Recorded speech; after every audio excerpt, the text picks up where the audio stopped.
Here we have an international garbage truck with a 4-camera system and a 1 terabyte hard drive DVR. We started by adding a front-facing camera.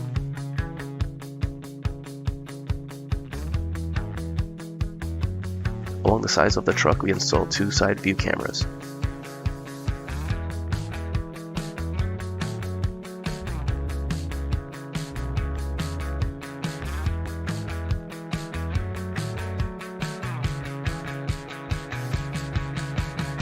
And on the back is a rear camera.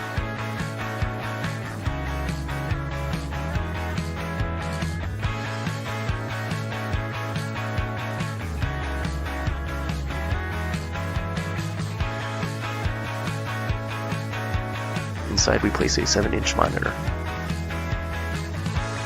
Putting the truck in reverse activates the rear camera and displays it on the screen.